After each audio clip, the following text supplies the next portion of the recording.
All right, so what do you do when a being with godlike powers accidentally merges with an engine that breaks reality for fun and, threatens to just unravel the entire universe? Well, in this story, the answer involves a purple blimp. And yeah, it's as completely illogical and honestly as brilliant as it sounds. Let's dive right in. And there's really no better way to kick things off than with this log entry from the ship's AI. Think about it. I mean, this one sentence just perfectly nails the kind of controlled chaos that follows our heroes, the Victory Vanguard, everywhere they go. And let's just say, on this particular day, that 94.8% probability was about to get a serious workout. Okay, so let's set the scene. The whole crisis kicks off when the Vanguard gets a distress call. But this isn't just any call, right? It's from the starship Heart of Gold, a ship that's pretty famous for its, let's call it a unique engine. And, well, the crew is about to find out that this very engine is at the center of a truly universe-shattering problem. So, here's the absolute heart of the problem, this merger. You see, the infinite improbability drive, its whole job is to make impossible things happen. And Q, he's a being for whom nothing is impossible. So when you smash those two together, wow, the drive doesn't just make impossible things possible anymore. No, it makes them mandatory. It's literally rewriting reality with this malicious, all-powerful will. This is so much more than a malfunction. It's a full-blown crisis of reality itself. And this quote from Rocket, man, it just perfectly captures the sheer scale of the chaos. I mean, when Rocket Raccoon, a talking raccoon from space who has literally seen it all, says things are getting weird, you know this situation is bad.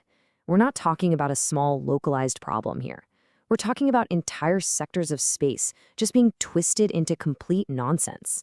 The basic laws of the universe are basically being treated like, vague suggestions.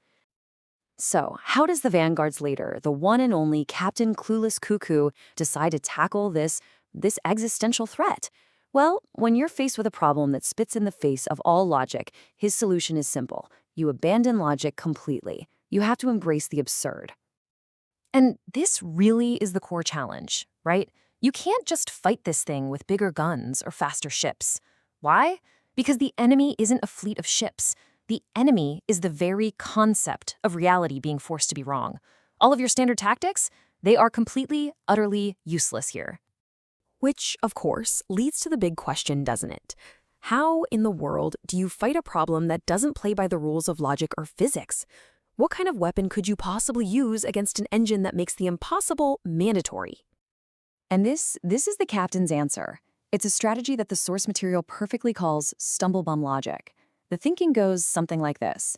If you go to a place that's already impossible, like a cheese dimension, and then you introduce your own layer of even more impossibility, maybe, just maybe, the two impossibilities will just cancel each other out. Look, it makes absolutely zero sense, which in this crazy situation is exactly why it just might work. And you want to hear the wildest part of all this? The team's resident geniuses, the super smart folks like Professor Pepperwinkle, they actually agree. They run the numbers on this cosmic level disaster and they reluctantly come to the same conclusion. This utterly ridiculous plan, a purple blimp, a cheese dimension, and disco is their only shot. All right, so let's get to the execution. With this completely absurd plan officially approved, the Victory Vanguard splits up. They're going to launch a two-pronged attack against reality itself. You've got one team diving headfirst into the chaos, while the other team is going straight to the heart of the problem. So here's the breakdown of the mission. You've got Team Alpha, led by Captain Cuckoo himself. They're the ones taking the purple blimp on this absolutely impossible journey. Their whole job is to hit this problem from an angle of pure, unadulterated absurdity. At the same time, you've got Team Beta. These are the infiltrators, the reality warpers, and they're going to sneak aboard the Heart of Gold to find the source of all this madness. And you have to understand the kind of place Team Alpha is flying into. This isn't just some clever metaphor. No, they are in a dimension where the laws of dairy have literally replaced the laws of physics. Gravity flows like fondue. Space has holes like Swiss cheese. And the only way to pilot their blimp? Well, Captain Cuckoo has to perform interpretive disco, matching his moves to the, and I quote, rhythm of the cheese.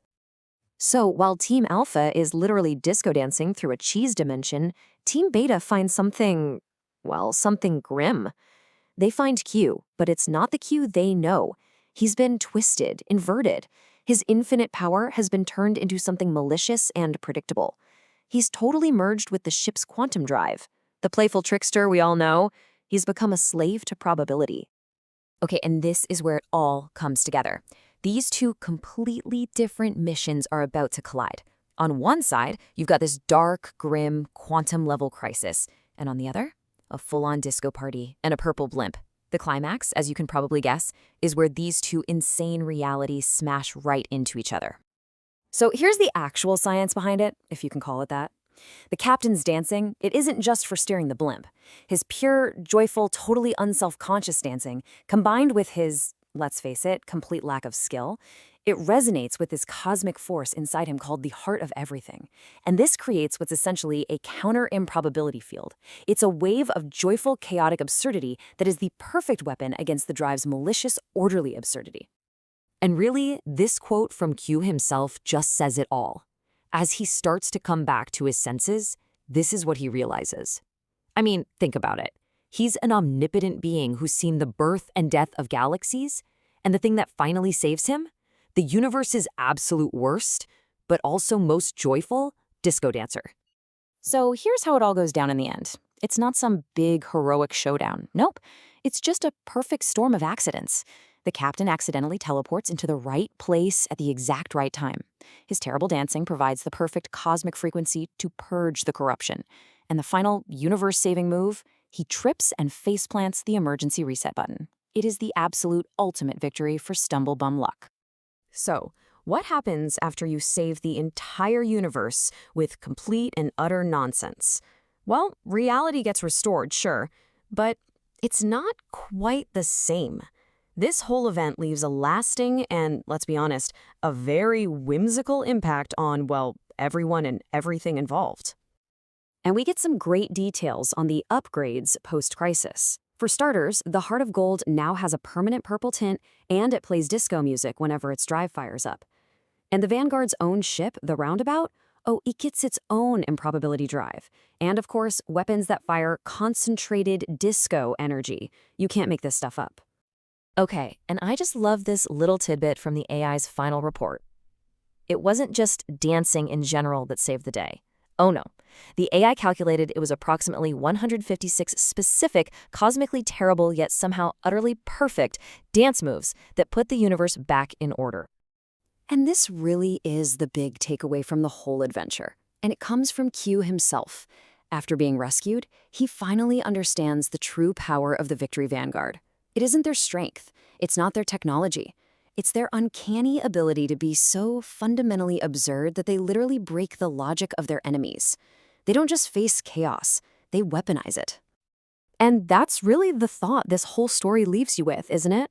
What if, in a universe filled with all this infinite power and supposedly unbreakable logic, what if the greatest weapon of all, the ultimate trump card, is just joyful, chaotic, and beautifully absurd nonsense? It's definitely something to think about. Thanks so much for joining me.